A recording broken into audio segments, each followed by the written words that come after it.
This is the Troll Patrol. Live. With Justin. FREAKIN. Welcome to the Troll Patrol. Live. It's a freaking Tuesday. What is going on? It's yet another Tuesday that I don't have a PS5. Twitter seemed to think that there would be a drop imminent at any time this afternoon. I spent the entire day refreshing pages, trying to get a PS5 and still not succeeding. But of course, I had plenty of time to put together a bang-up show. I missed something the other day. And as I said, I don't watch the majority report until after I do my show, because I don't want to be like influenced by the topics that they pick.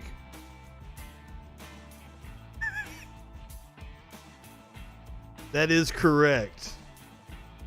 Matt is fun. I love the name. Thank you, Matt, for being here.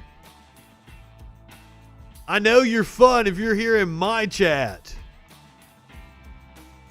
That's the thing I hate about capitalism, is there's very few things I would like to purchase. And the one thing that I do want to purchase, I can't even get my hands on.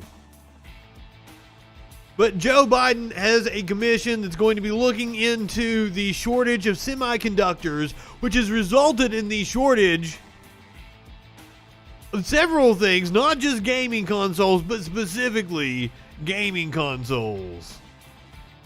The Furby famine did not affect me because I was not a consumer of Furby-related activities and materials back during the famine of 1999. Furbies were the thing that, like, they talked and shit, right? I saw one a couple years later, I think. The little gremlin-looking things, right? Furry gremlins. I remember the Beanie Baby. There's been so many stupid crazes in this country.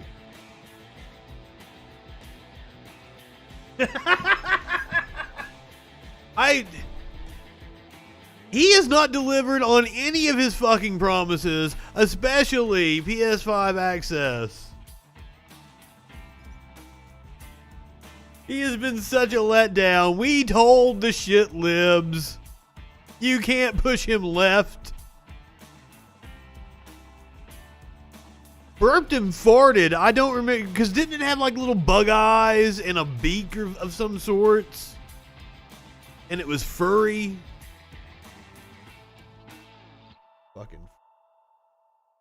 But Biden did make a huge announcement today. Let's hear what he had to say. We're now on track to have enough vaccine supply for every adult in America by the end of May. Let me say that again. When we came into office, the prior administration had contracted. Are you saying there's going to be Chinese spyware in the vaccine? We rectified that. About 3 weeks ago, we were able to say that we'll have enough vaccine supply for adults by the end of July. I do not want to take the vaccine in my rectify, sir. I'm sorry, that's not what he said. The prior administration had contracted for not nearly enough vaccine to cover adults in America. We rectified that. About 3 weeks ago, we were able to say that we'll have enough vaccine supply for adults by the end of July. And I'm pleased to announce today, as a consequence of the stepped-up process that I've ordered and just outlined, this country will have enough vaccine supply, I'll say it again, for every adult in America by the end of May. By the end of May. That's progress, important progress. We're now on track to have enough.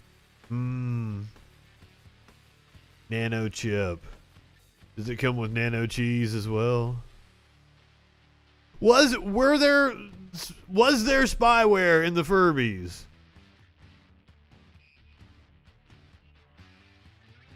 I was not aware of this. Once again, I missed out on the Furby craze. I was like 15 or 16 in 1999. I was on the pussy craze. That's literally all I thought about in 1999 was pussy. With a nano margarita. Biden says U.S. will have vaccine supply for all adults by May. Going to prioritize school staff. As announced earlier in the day, Biden said his administration is invoking the Defense Production Act to boost production of the Johnson & Johnson vaccine, which received emergency use authorization from the Food and Drug Administration over the weekend.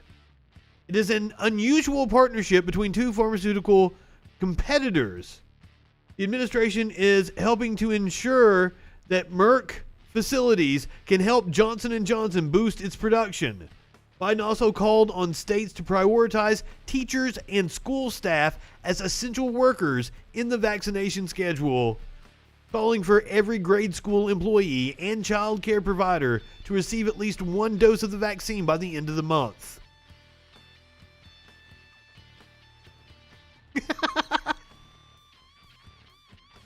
Do people still have Furbies? They kind of seem cool. What's the going rate for a Furby now? I would assume the demand for one has gone down. Biden said that already at least 30 states prioritize educators in the queue for vaccines. But what about the queue for PS5s? That's the real question that's on everyone's minds. I'm sorry, I should not make light of the pandemic, especially given the stories that we're getting ready to talk about.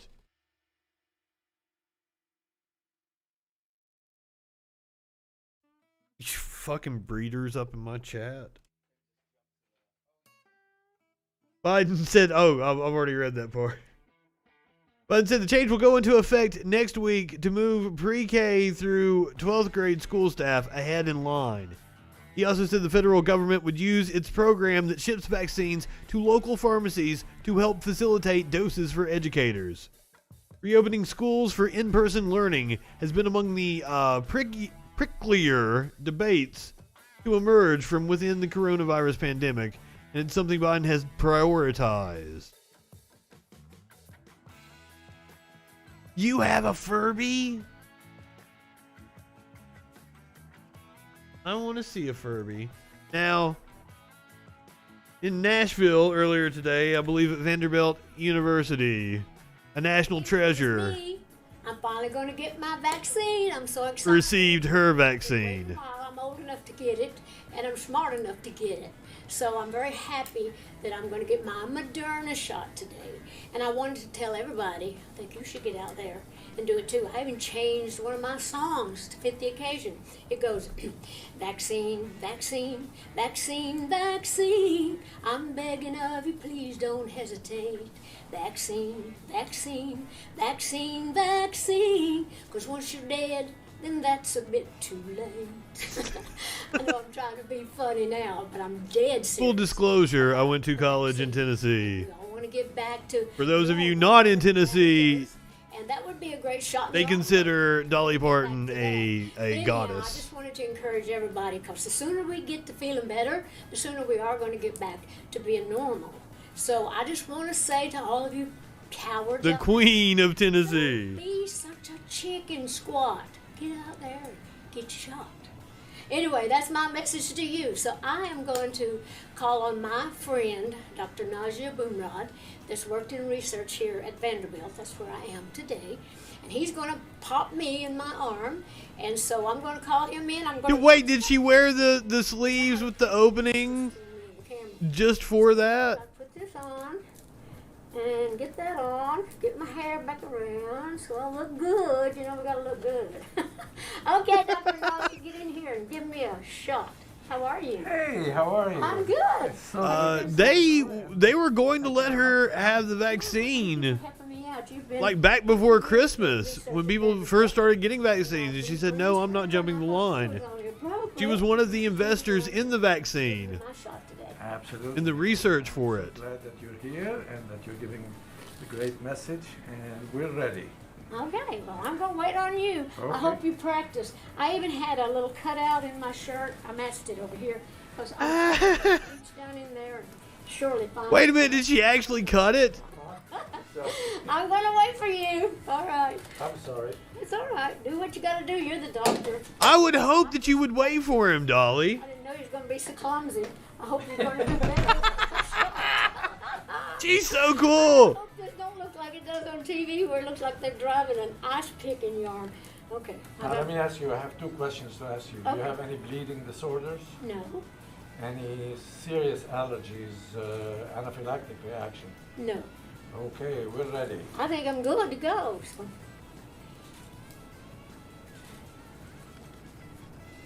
I'm going.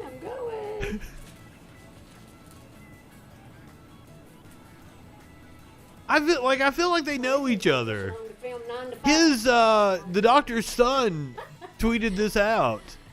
Okay. I'm still waiting. Well, I've been waiting since December. I've been in line. Okay, here I go. All right.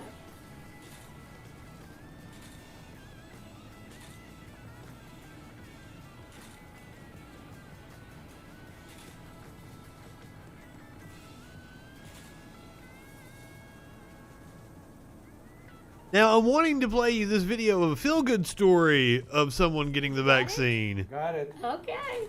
That didn't hurt. Just stung a little bit, but that was from the alcohol pad, I think. Yeah. Right? All right. Should we put a... A Band-Aid? I'm sure it really doesn't hurt if you have a little bit of the alcohol. I'm joking. You do what you gotta do. I don't want blood on my clothes. Hey, I did it. I did it. Fucking Dolly is awesome. But now I'm going to give you a story of somebody evil who got the coronavirus vaccine. Apparently, Donald Trump received the COVID-19 vaccine at the White House in January. Former president and the First Lady got both doses, officials confirmed. It's unclear which vaccine the Trumps received, but a Trump official told Fox News they are both fully vaccinated with 2 doses, so I guess we are off of Trump dies of COVID watch. I even said it over the weekend when we were watching CPAC. We'll throw it out here one more time. Trump dies of COVID watch. I really thought he was going to catch it again this year.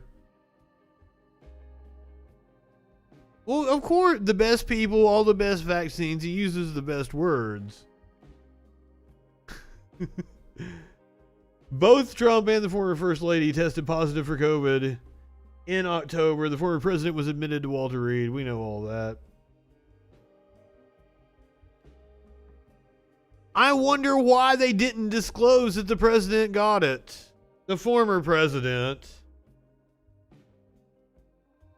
I honestly couldn't give him that respect after the January 6th incident. Texas to end all coronavirus restrictions. Also, Mississippi is following suit. Texas will end its coronavirus restrictions next week with an upcoming executive order.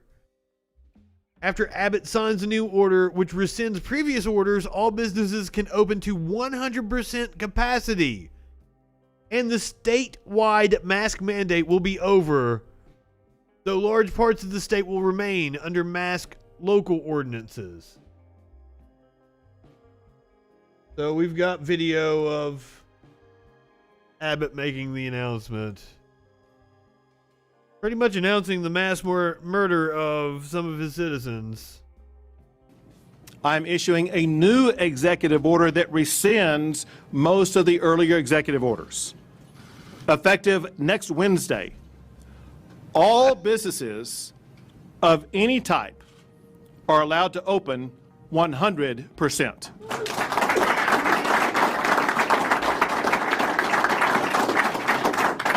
That includes any type of entity in Texas. Also, I am Do you see the lighting in here? I'm already glowing in the dark. That's how fucking pasty white I am. ending the statewide mask mandate. Ooh. So today, So there you go. That one's going to be in the history books. Too many small business owners have struggled to pay their bills. That's true. Texas reported more than 1,600 new cases and 0 new deaths from the virus on Monday, according to the state's coronavirus dashboard. Mississippi Governor Tate Reeves also announced Tuesday that the state will lift mask mandates for all counties on Wednesday, saying its hospitalizations have plummeted and our case numbers have fallen dramatically as well. The director for the Centers for Disease Control and Prevention on Monday warned states against lifting public health restrictions because coronavirus cases and deaths appear to be stalling after a recent decline. So apparently the data says we've hit a bit of a plateau.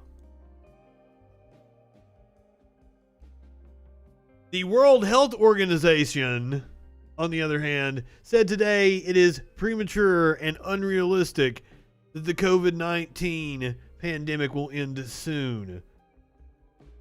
I'm sorry, I said today, it was Monday. A senior World Health Organization official said Monday it was premature and unrealistic to think that the pandemic might be stopped by the end of the year, but that the recent arrival of effective vaccines could at least help dramatically reduce hospitalizations and death. The world's singular focus right now should be to keep transmission of COVID-19 as low as possible. If we're smart, we can finish with the hospitalizations and death and the tragedy associated with this pandemic by the end of the year. Ryan said WHO was reassured by emerging data that many of the licensed vaccines appear to be helping curb the virus's explosive spread. But Ryan warned against complacency, saying that nothing was guaranteed in an evolving pandemic.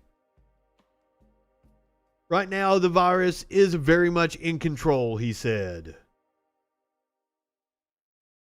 The Director General, meanwhile, said it was regrettable that younger and healthier adults in some rich countries are being vaccinated against the coronavirus before at-risk health workers in developing countries. Hey, Producer Dave, what's going on, brother?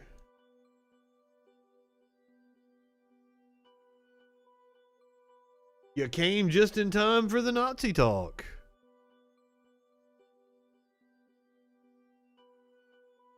FBI Director Christopher Wray testified about January 6th was today. Criminal behavior, plain and simple, and it's behavior that we, the FBI, view as domestic terrorism.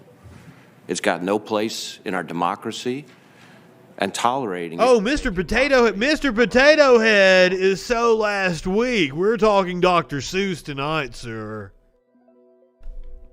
We're doing a deep dive. We're going to look at some of Dr. Seuss's work before he became a children's author. And, woo!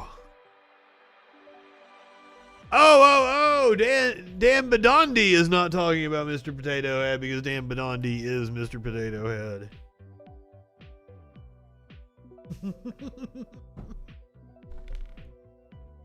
It would seem that Hasbro is reversing course and not changing Mr. Which they were never changing Mr. Potato Head. They were dropping the Mr. from the actual brand and they were expanding out. They were going to have male, female, and like a non-gender specific version.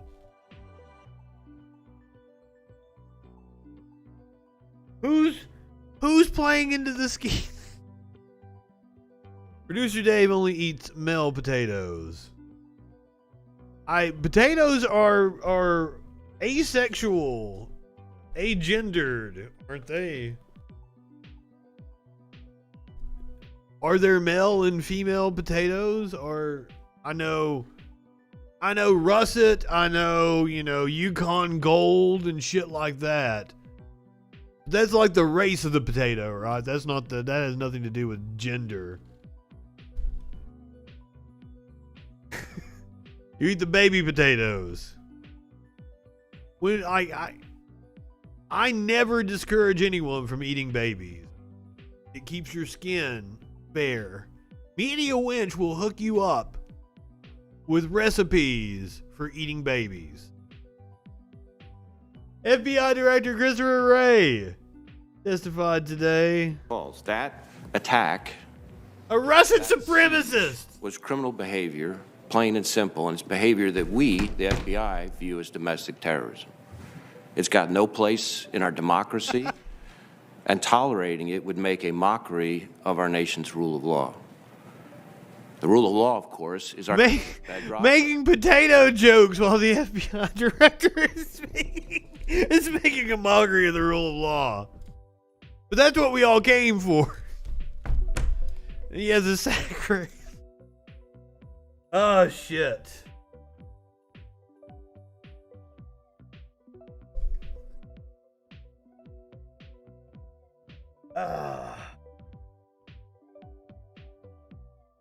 Oh, you are pretty. Oh, no. You didn't fuck up anything. And this is boring anyway. Let's get to the real Nazi shit, right?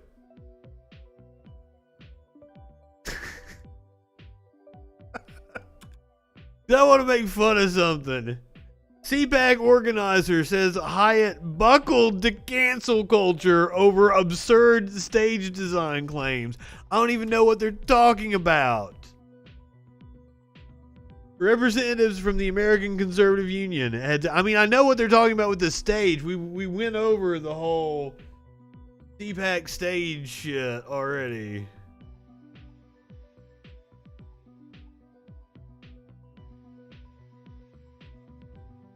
Who mentioned Seuss? We're not on that Nazi yet.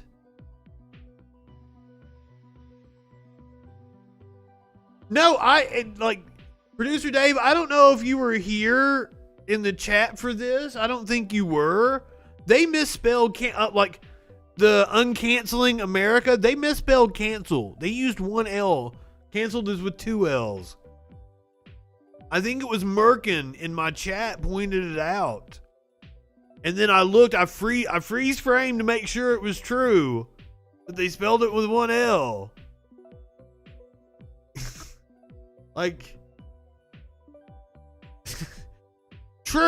True. I mentioned Dr. Seuss. I don't remember that. I mean, we're going to talk about Dr. Seuss. Unfortunately, I don't want to have to.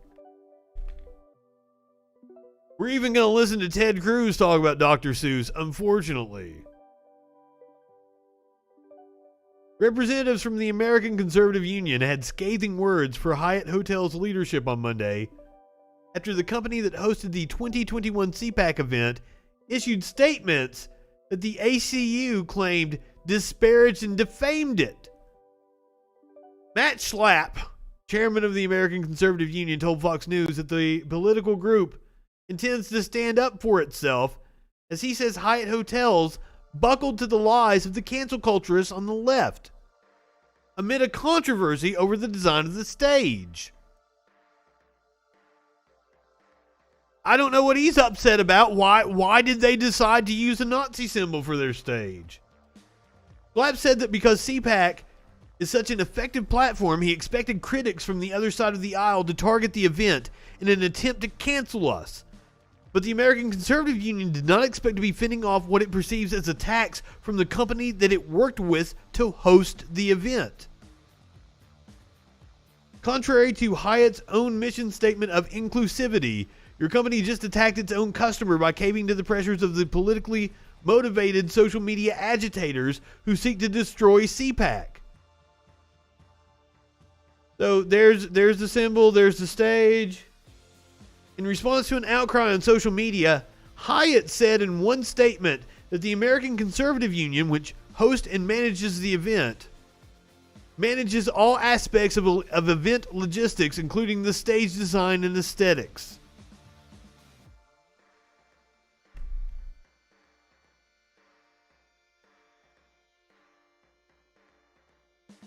So, like, just because Hyatt said, you know, the stage design's on them, the CPAC is saying, like, oh, they're trying to cancel us. What the hell? And this is supposed to be the party of personal responsibility.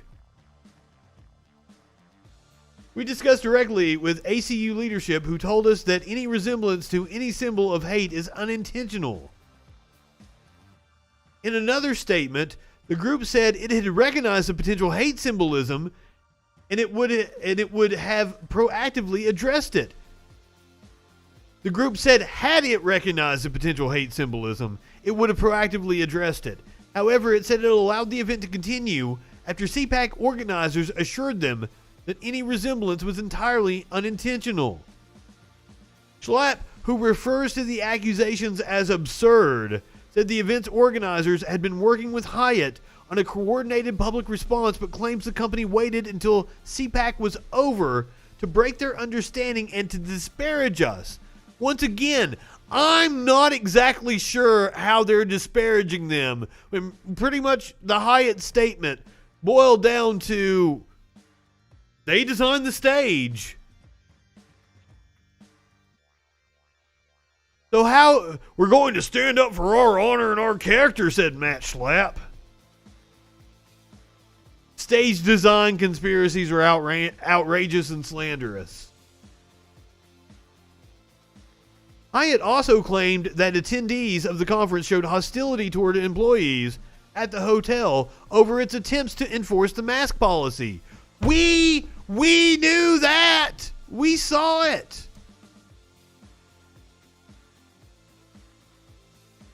But I mean, of course, the Hyatt's going to take their money. What else? What else are they going to have at their hotel?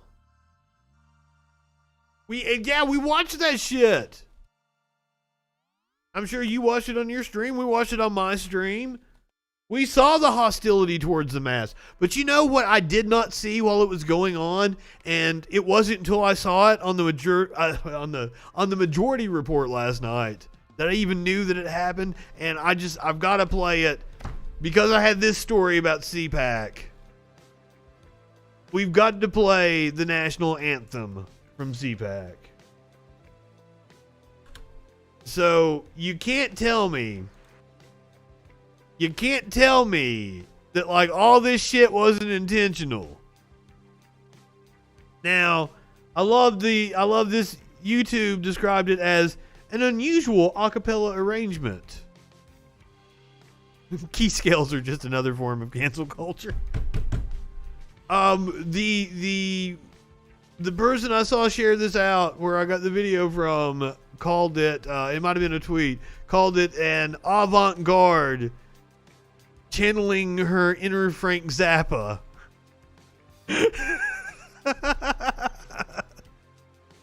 Oh, curiouser and curiouser. Are you still here? You've got to witness this.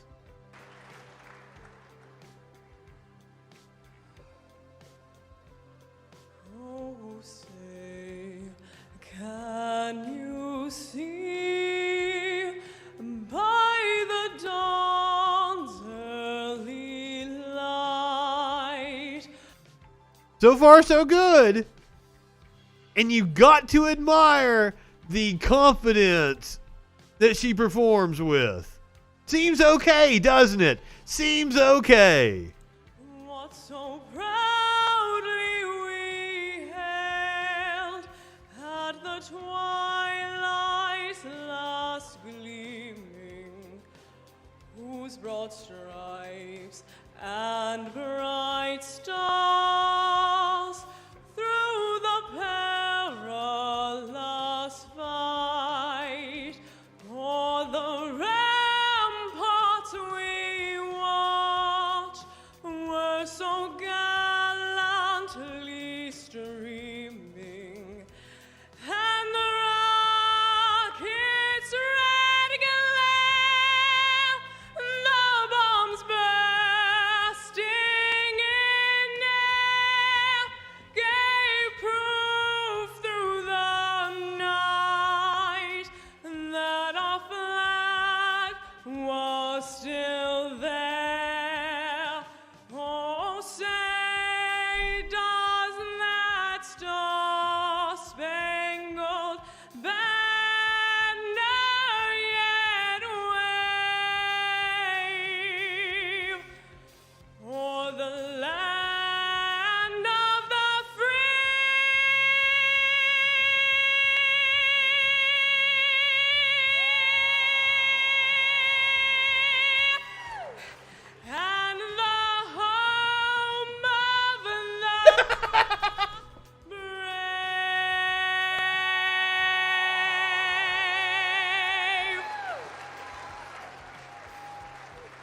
Like the first couple of lines were all right. Like the further she got into it. The further she got into it. The flatter she got. She was sharp on that one note. I bet she was nervous as fuck. It's probably just some high schooler. I feel sorry. I feel sorry for her. She probably doesn't know the kind of hate she's involved with. Speaking of CPAC, apparently Mitch McConnell mocked Trump's statements. Some donor's kid. Yeah, you're probably right on that one. The Kentucky legislature is pursuing changes to how vacancy for U.S. senators. I hope they paid her. Support that effort and Because, like, that's not the kind of exposure remain in office for your that you want. Are you talking about If you're doing a gig just for the exposure. the way a vacancy is created? Yes. Yeah, I do support it, and I think it's a good idea, and I'm all for it. Does it have any implications for your Oh, no, time it here? has no implications for me. As you may have noticed, I just got reelected to a 6-year term. On that, What a smug piece of shit. former President Trump this weekend took a lot of credit for your reelection in his speech at CPAC. I was wondering if you could respond to his comments there, and also how you think his endorsement might impact 2022, especially if he endorses against one of your senators like Lisa Murkowski. Yeah, well, I want to thank him for the 15-point margin I had in 2014 as well. Someone else. On Lisa Murkowski or any of your other senators, sir? Do you support raising the minimum wage above $7.25? Some of your members support $10 an hour. Is that something that you could get behind? Well, Senator Romney and Senator Cox That wasn't as biting as I was hoping for. for a minimum wage increase. It is true that it hadn't been raised in quite a while, and I think it's worth discussing. Yes, the Romney proposal is to raise the minimum wage to $10 an hour. Of a $15 federal minimum wage increase all at once. 1.4 million lost jobs. That's not what we need in the middle of a pandemic. And once again, the study that they always cite that 1.4 million job loss from also says it would raise 40 million people out of poverty, and that 1.4 million is from people not having to have second jobs. Literally, how disingenuous is that for them to quote that very study constantly? They all say it. Speaker of the House Nancy Pelosi says the fight for 15 is not over. Involved in for a few years.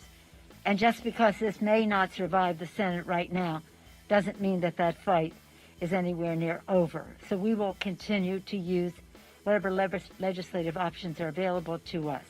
It is wildly popular among the American people. In a wonder why. nonpartisan way. Democrats, Republicans, independents, and the rest support raising the minimum wage. I come to this with experience. When Senator Mr. Clyburn and I raised the minimum wage in 2006.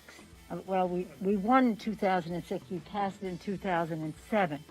In the first 100 hours, not days, hours of that new majority that we had. We passed. I remember those days. I was young, naive. I was so hopeful. And now it's been a long time since it has been raised, and we are... Honestly, like, I did one of my, what is now called the FREAKIN News. It was called the Z-Rock News back then. And I think I used Sting's The Starting of a Brand New Day song to describe, like, the new Congress getting sworn in. Fuck you, Nancy Pelosi. What a monumental disappointment you and that Congress turned out to be. Not disappointing, though, is the breaking news this evening that Neera Tanden has had her nomination withdrawn by the Biden administration. President Joe Biden said Tuesday he's withdrawing the nomination of Neera Tanden as his budget chief at her request. Tanden, in a letter to Biden, said, "Unfortunately, it now seems clear that there is no path forward to gain confirmation, and I do not want continued consideration of my nomination to be a distraction from your other priorities. He also wrote that it was an honor of a lifetime to be considered for the post of Office of Management and Budget. Biden also said that he expected Tandon, who he had tapped to be the director of the Office of Management and Budget, to land another role in my administration. But the president did not identify what that job might be. Tandon's nomination was in doubt after 3 senators, Joe Manchin, a Democrat from West Virginia, Mitt Romney from Utah, and Maine Republican Susan Collins, said that they would vote against her because of her history of criticizing lawmakers on both sides of the political aisle. That criticism was achieved in the more than 1,000 tweets that Tandon reportedly deleted before the confirmation process began. Manchin's refusal to back Tandon, coupled with the difficulty in getting a Republican to support her, made Tandon's path to confirmation very narrow. During her confirmation hearing, Tandon was questioned about her past tweets, which included comparing Senate Minority Leader Mitch McConnell to Harry Potter villain Voldemort. Seems like an apt comparison. And writing that vampires have more heart than Senator Ted Cruz. Also checks out. Al Franken said even all of the Republicans on the other side don't like Ted Cruz. Senator Bernie Sanders, the Vermont Independent, also had pointed out Tandon's vicious attacks against him and other progressives in the past, particularly when Sanders ran against former Senator and Secretary of State Hillary Clinton for the 2016 Democratic nomination. Tandon had been an advisor to the Clinton campaign, which of course is what I feel disqualifies her from a role in government.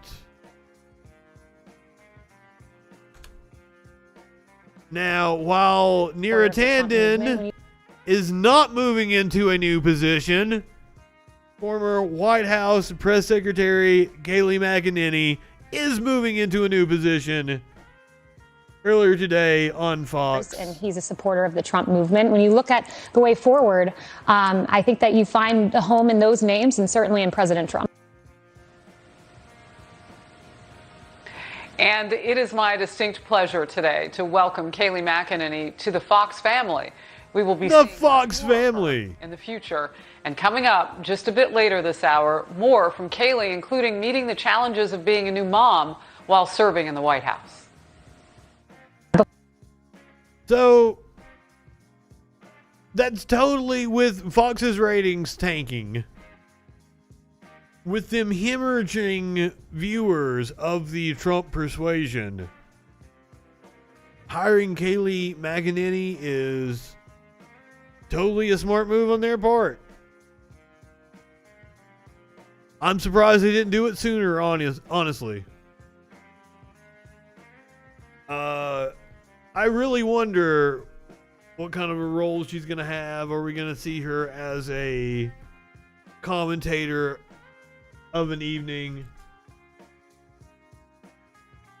Does she get her own show, or are we just going to see pop-ins on other people's show?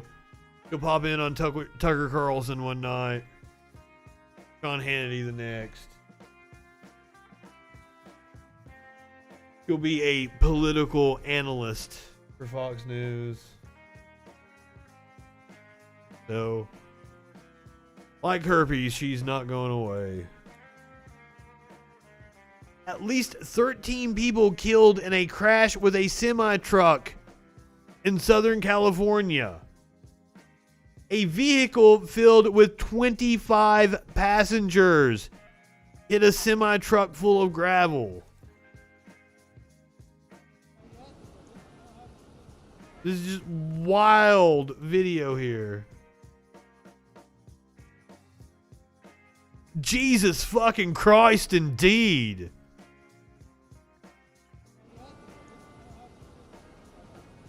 $27 passengers in the truck.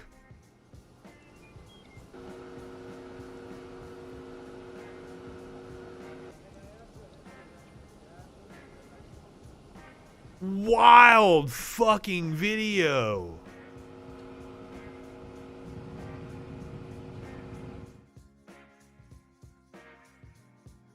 Let's get down here into the meat of the story. At least 13 people were killed and about a dozen others were taken to the hospital after a gravel truck slammed into an overloaded SUV just north of the U.S.-Mexico border. Crash occurred around 6:15 a.m. in Imperial County, about 15 miles from the border. The dead included some Mexican citizens. They ranged in age between 20 and 55. While the injured were between 16 and 55. An area hospital had initially said that at least 15 had died, but CPH later clarified the numbers. The semi was headed north on Route 115, while the Ford was traveling west. At this point, it's unknown whether or not the expedition stopped at the stop sign, but it did enter the intersection in front of the big rig. Subsequently, the big rig collided with the left side of the Ford Expedition. Obviously, the vehicle is not meant for that many people. Duh. It's unfortunate that the number of people were put in the vehicle because there's not enough safety restraints to safely keep all those people within the vehicle. There were numerous people that were ejected into the roadway as a result of this collision. God damn. So the CPH is in contact with the Mexican consulate in hopes of notifying next of kin. It was not immediately clear the rates of speed of both vehicles. You damn right this is happening because Biden canceled the border wall. And his damn immigration policies are letting all Mexicans in already. It's been 6 weeks. Haven't you seen? There's already been 7 Mexicans move in next door to me. Haven't you seen?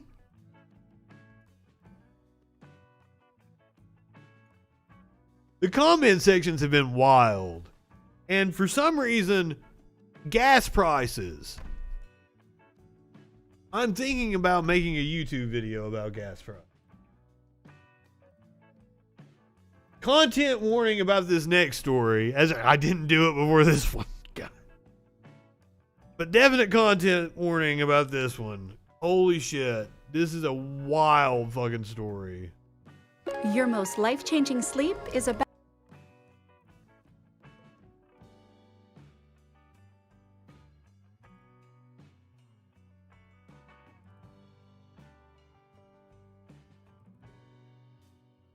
In Ohio,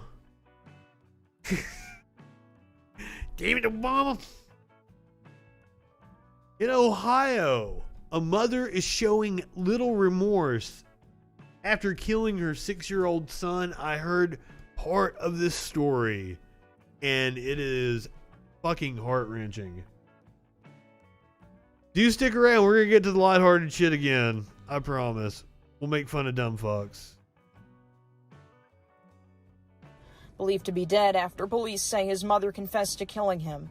29-year-old Brittany Gosney was arraigned Monday in Middletown Municipal Court on charges of murder, tampering with evidence, and abuse of a corpse. The mother is not showing much remorse at this time,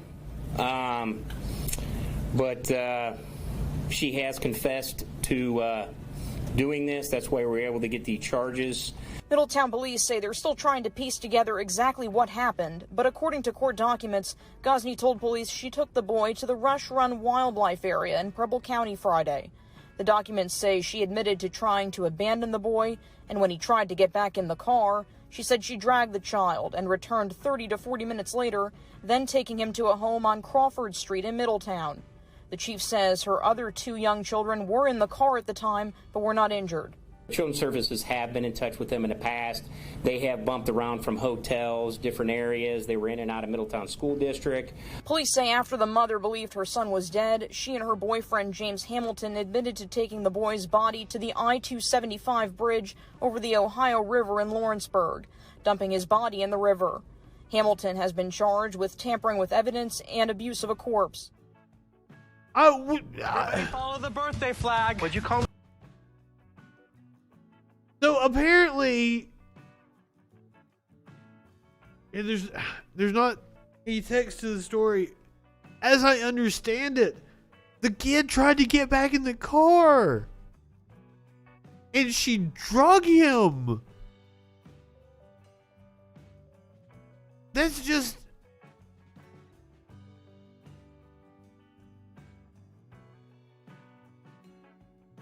What's the commercial for? Peacock Channel or something? It looked like it was Modern Family.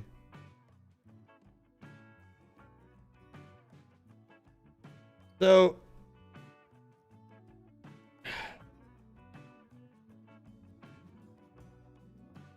Alex Jones has had some footage leak. I'm not exactly sure what we learn from this footage.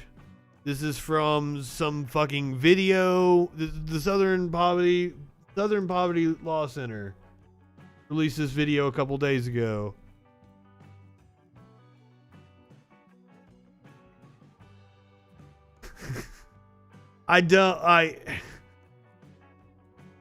Let's find out together here what Alex has to say. I'm so sick of fucking Donald Trump, man.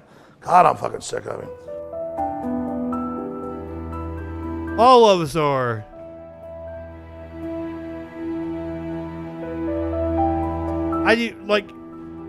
Why would he tell an interviewer? Like, how is how is this leaked?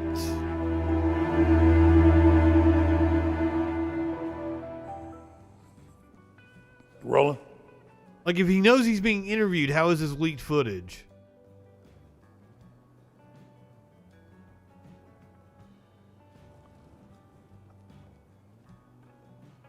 Part of me, the selfish part, wishes I'd never met Donald Trump. Which part is the selfish part, Alex? All of it? All of it? Wishes that I'd never met Roger Stone. Because unlike previous... Because Roger gave me herpes when I went swinging with him and his wife one time. Things I'd done that were game-changing.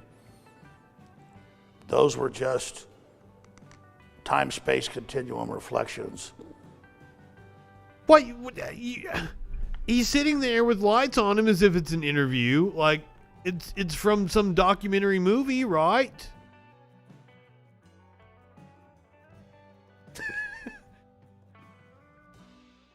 I don't know.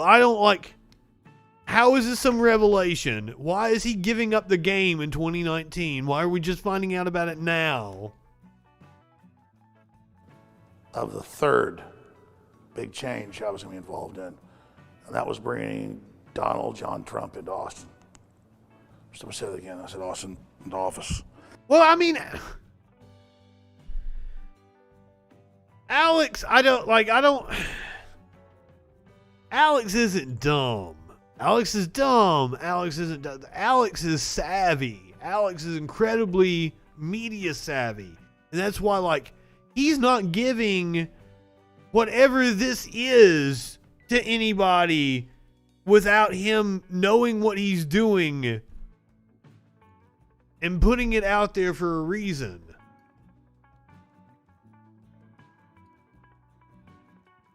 Oh, really? So they were kind of seeing where the cards fell?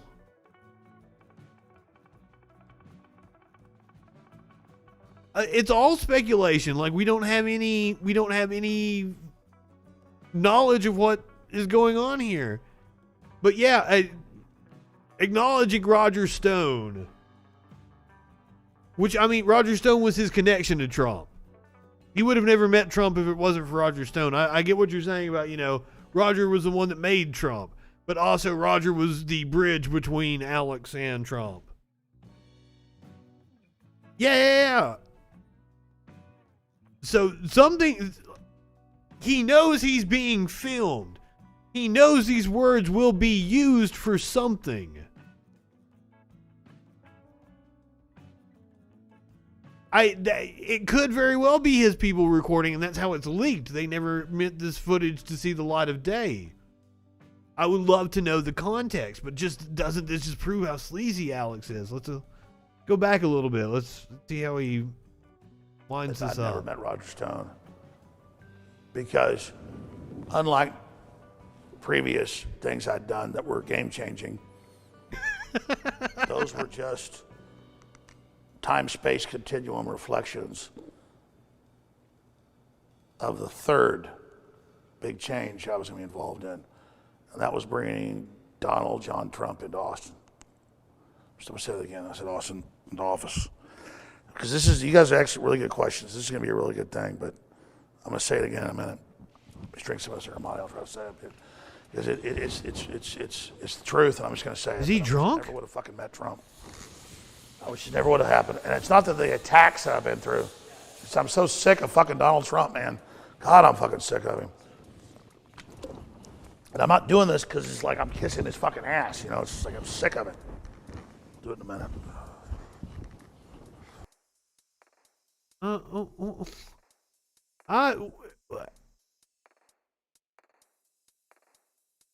Alex Jones made the following comments in 2019 while filming a propaganda film called You Can't Watch This.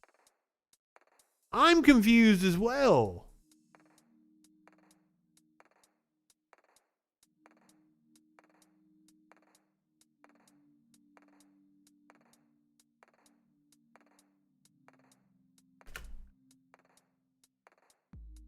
Let's find out. I have to take the quotations off.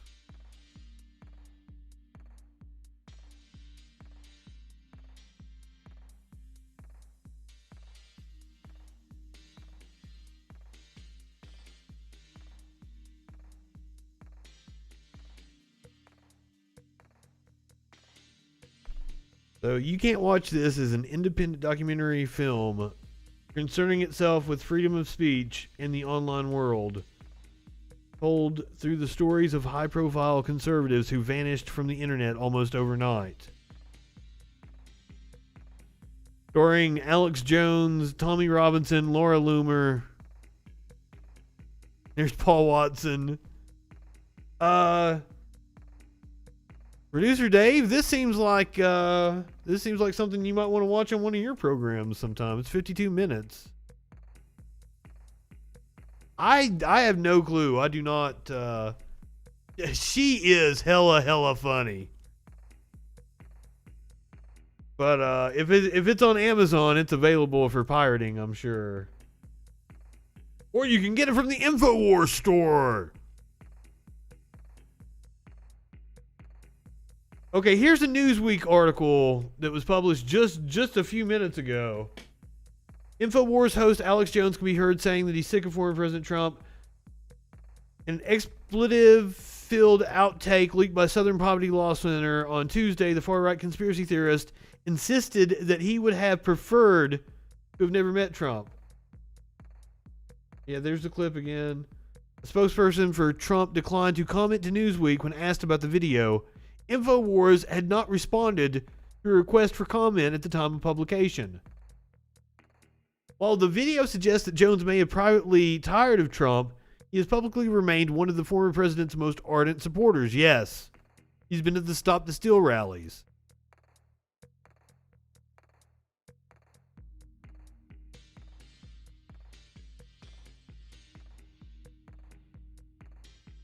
The leaked footage was recorded by filmmaker Cologne Robertson, who told SPLC that Jones doesn't care about most of the stuff he professes to. Jones has rarely strayed from praising Trump since the former reality television star became a political figure. Trump himself took part in a December 2015 InfoWars interview with Jones, with the then candidate telling the host that your reputation is amazing while vowing not to let you down.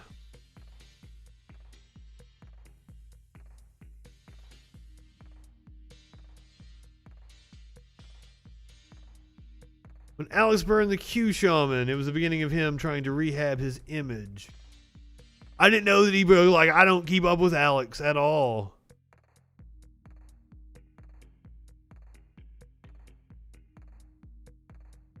Speaking of drama, are you guys ready for the drama?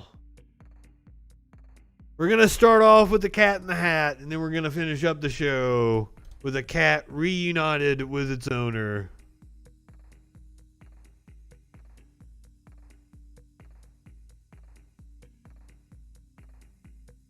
So, I can't believe I have to talk about this bullshit yet again. 6 Dr. Seuss books won't be published due to racist images. The books include And to Think That I Saw It on Mulberry Street and If I Ran the Zoo. They will stop being published because of racist and insensitive imagery.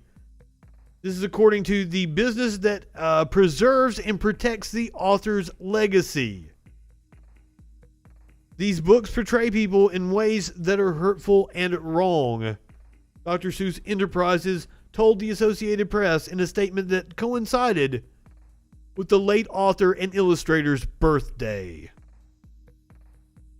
Yeah, I don't even know of the images. Now, we are going to look at some images that Dr. Seuss did before he started writing children's books, and they are absolutely appalling.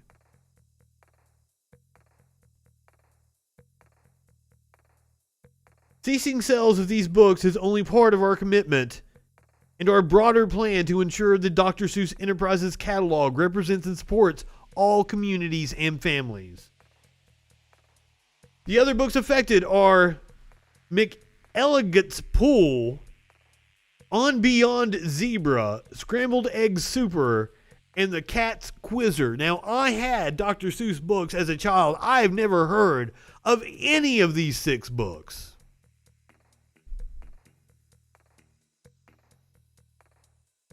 This is yet again the Dr. Seuss Enterprise, or Enterprises, or whatever the fuck. This is them cashing in on the outrage culture of the right. It works. It's a double-edged sword for them. It works both ways.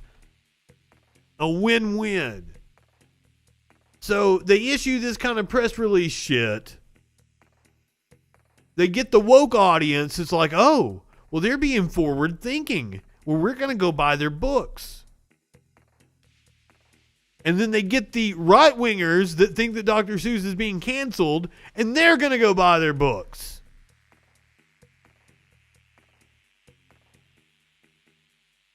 It's a win-win for Dr. Seuss Enterprise, which probably saw a spike in their sales today. This is what this is all about. And we're going to have to keep putting up with this all fucking year. Brands are going to keep changing shit and making these woke-ass statements just to fucking get conservative media to get outraged over it.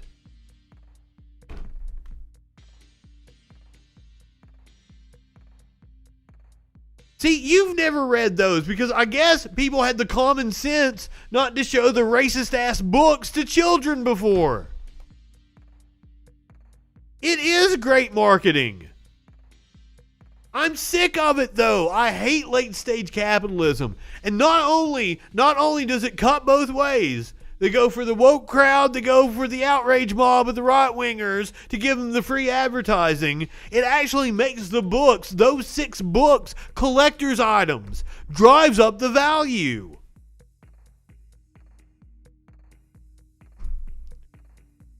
But I hate that every fucking interaction that we have in our lives is boiled down to, like, how can I monetize it?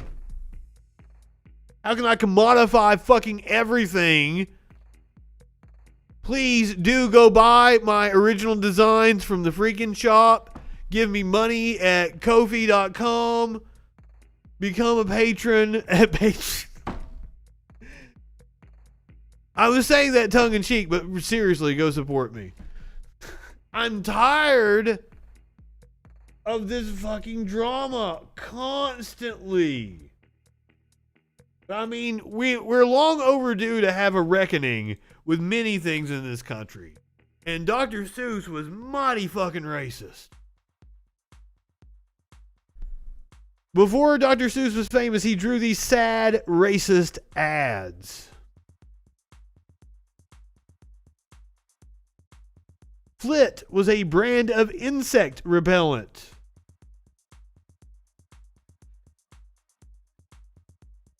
Got the classic minstrel look. Oh my God, that one is marketing is unnerving. That's I, honest to God, think it's like psychological terrorism, and that there should be a law against it.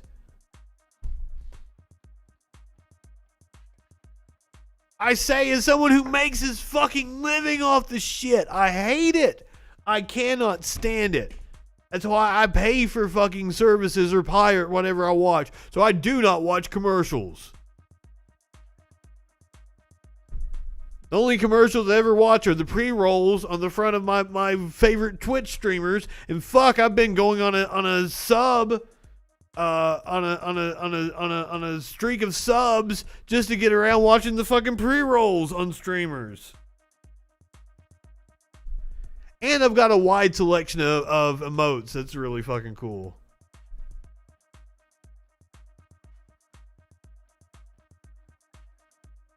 We're shining a lot. I'm not peddling his propaganda. I'm not promoting him in a positive light in any way, shape, or form. I think that the dude being obsessed with children is really weird.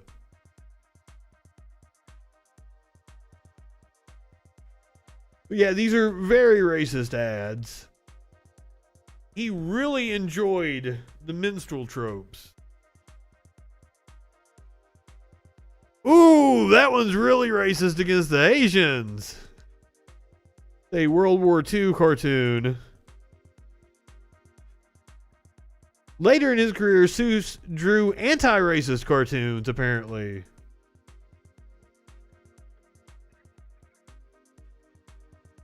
I'm not sure how that's anti-racist. It says what this country needs.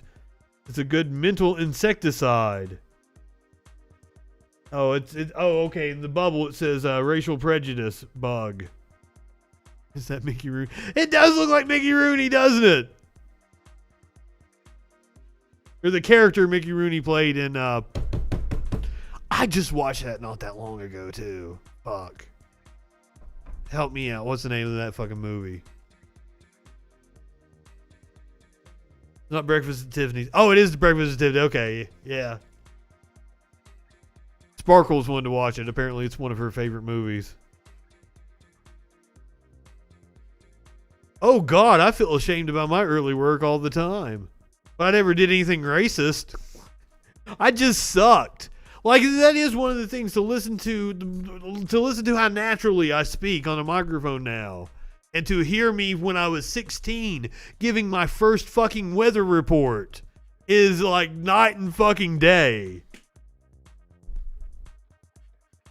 But I never said anything fucking racist. Hell, I'm even on video and audio dropping N-bombs and nobody still accused me of saying racist shit. Because if you listen to what I say in context, it clearly wasn't racist.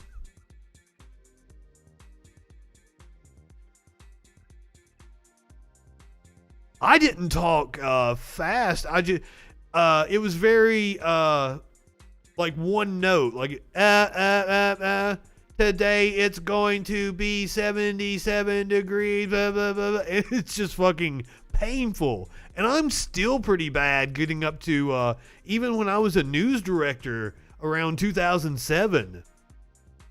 Like it's like it amazes me how I can read copy now and it doesn't sound like I'm reading.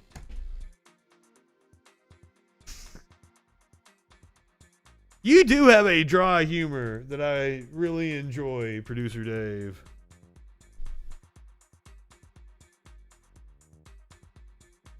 You go give the Plex a follow. So NPR wrote a... Yeah, I honed my inflection. That is correct. NPR wrote a piece a couple years ago. Dr. Seuss books can be racist, but students keep reading them. But some of Seuss's classics have been criticized for the way they portray people of color. And to think that I saw it on Mulberry Street, for example, a character described as Chinese has 2 lines for eyes, carries chopsticks and a bowl of rice, and wears traditional Japanese-style shoes. And If I Ran the Zoo, 2 men said to be from Africa are shown shirtless, shoeless, and wearing grass skirts as they carry an exotic animal. Outside of his books, the author's personal legacy has come into question too. Seuss wrote an entire minstrel show in college and performed as the main character in full blackface.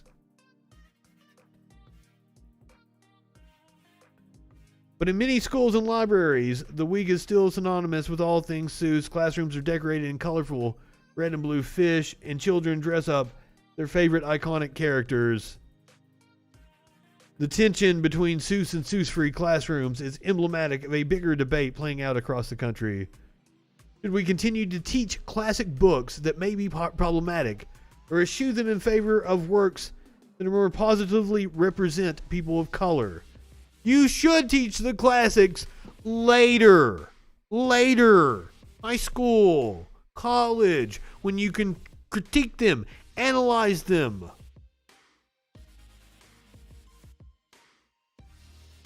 That's the time to read books like that are problematic. That's the time to read Catcher in the Rye, or I don't even know if there's anything. Is there anything wrong with Catcher in the Rye? I've never fucking read it. It made that one dude kill John Lennon, didn't it? Adventures of Huckleberry Finn. There's the example. I don't know why we let children read that book anyway. It was far more interesting to me reading Huckleberry Finn as an adult than it was as a child. I didn't know. I don't read a lot of fiction. When I read nonfiction. I'm reading like philosophy books, and I do a lot of biographies and historical shit. I'm such a fucking dweeb.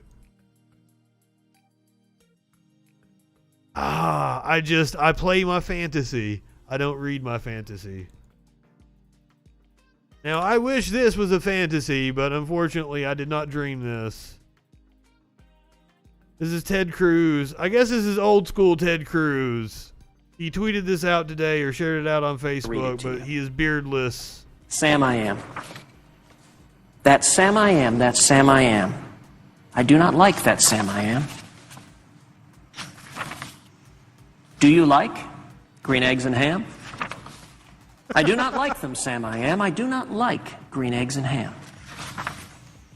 Would you like them here or there? I would not like them here or there. I would not like them anywhere. I do not like green eggs and ham. I do not like them, Sam I am. Who wants to take a bet that this is as high as Ted Cruz's reading level goes? Would you like them with a mouse? I do not like. It's not true. He's like fucking. I do not like them with a mouse. He's like Harvard educated. I do not like them anywhere. I do not like green eggs and ham. I do not like them, Sam I am. Would you eat them in a box? Would you eat them with a fox? Not in a box, not with a fox. Not in a house, not with a mouse. I would not eat them here or there. I would not eat them anywhere. I would not eat green eggs and ham. I do not like them, Sam I am. And we're all better off for having watched that, right? Like I'm not shitting you. Oh shit.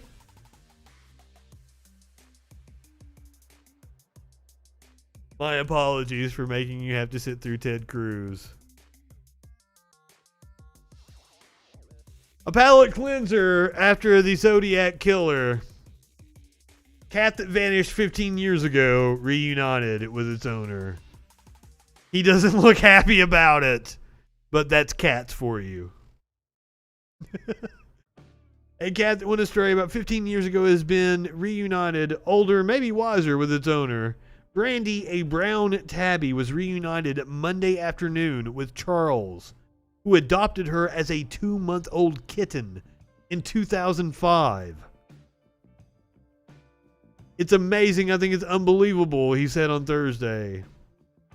I saw her, I picked her up, and she started to purr, and it was very emotional. It was nice to have her in my arms again. Oh. That could be it. Just irritated that he left for so long. Oh. LA County Animal Care says report of an injured stray in Palmdale led to reunion of Brandy and an owner. There was an instant connection that appeared to be unbroken, even though Charles and Brandy only shared a few months before being separated so long. Oh, look at the picture of the kitten. The computer technician who didn't want his last name used said Brandy strayed only a few months after he adopted her. He went outside in the afternoon to our backyard, but when it got dark and he went to bring her inside, she wasn't there. Charles drove around looking for her, checked the animal shelter, and put up signs without any luck. Oh, he feared she'd been killed by a car or a coyote. But I was hoping someone would take her off the streets and take care of her, and I guess that's what happened. Then on Sunday, he received a call from the Los Angeles County Animal Shelter and another from the company that made a microchip implanted in Brandy when she was adopted. Charles had changed his address and home phone, but luckily his cell phone number was the same as listed on the microchip. He said he was skeptical. It must be a mistake. Maybe there's a 1 in a million chance it's Brandy, but after 15 years, it's highly unlikely. But he said, yeah, the microchip wouldn't lie. Then on Monday afternoon, he went to Palmdale to look at Brandy. She was older and very skinny. Brandy needed a little help. She was malnourished. Weighed only 6 pounds. Oh. Her nails had grown long enough to wound her paws. Charles suspects that somebody found her as a kitten and kept her all those years without bothering to check whether she had a microchip. He believes she must have become separated or run off several months ago. But she was the same calm, gentle, sweet cat he remembered. She doesn't have a lot of energy, but she's very content. She purrs a lot. She seems happy to have a home again. Oh, sweet baby. Well, I am glad that that story had a happy ending.